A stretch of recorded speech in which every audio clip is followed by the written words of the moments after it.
ဒီနေ့ကမြို့သူစု900ပေါ့အဲ့တော့900ပြီးရင်တော့ဒီ second summary အကုန်ပြီးသွားပါပြီအဲ့တော့900က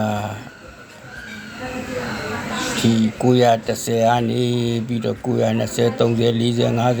50 60 80 80 90ပေါ့အဲ့ဒီမှာ900ကနေ930ကတော့ရှေးခေတ်ပိုင်းနေပေါ့910ဆိုရင်တော့ပထဝီပေါ့ခရီးသွားပေါ့အဲ့တော့910ဆိုတော့91အနောက်ကတီဗီ2ကသက်ဆိုင်ရာနိုင်ငံတွေလိုက်အဲ့ဒီသက်ဆိုင်ရာနိုင်ငံတွေရဲ့ပထဝီတွေခရီးသွားတွေရတယ်နော်ဥပမာမြန်မာနိုင်ငံရဲ့ပထဝီတွေဆိုရင်91ပေါ့300နေရာမှာ951တဲ့3လုံးပြည့်တသမလေးချလိုက်ဆိုအဲ့ဒါမြန်မာနိုင်ငံရဲ့ပထဝီကိုဖြစ်သွားရောကျန်တဲ့နိုင်ငံတွေလည်းထုံနည်း၎င်းပဲအကုန်လုံးကိုမပြောတော့ဘူးပေါ့အဲ့ဒီလိုပဲသူက900ထဲမှာကိုကပါသိရမလဲဆိုတော့သမိုင်းပါတယ်ပထဝီပါတယ်အထုပ်ပတ်တီတွေပါတယ်လို့သိရမယ်ပေါ့အဲ့တော့30အထိကရှေးအောင်နေဆိုတော့ဒီ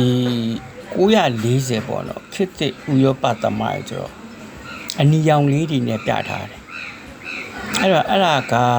ဘယ်လိုမှတ်မလဲဆိုတော့9ဆိုတာကတော့သမိုင်းပထဝီနော်အထုပ်ပတ်တိဆိုတော့9ပြီးရင်ဓမ္မ940ဆိုတော့4 9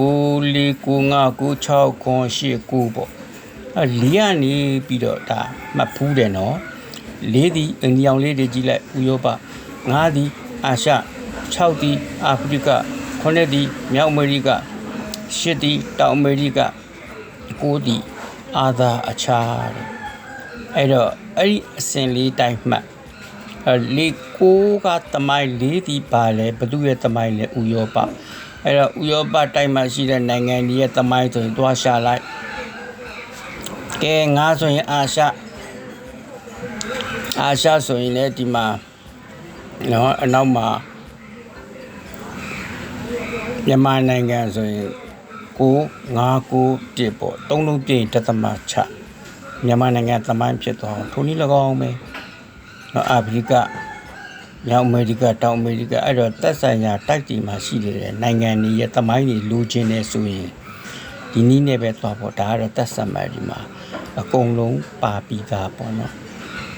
အဲ့တော့ second summary ဒီ900နဲ့ပတ်သက်ပြီးတော့အထုပ်ပတ်တီတွေသမိုင်းတွေအတုံးများတယ်ပထဝီတွေခီးသွားတွေအတုံးများတယ်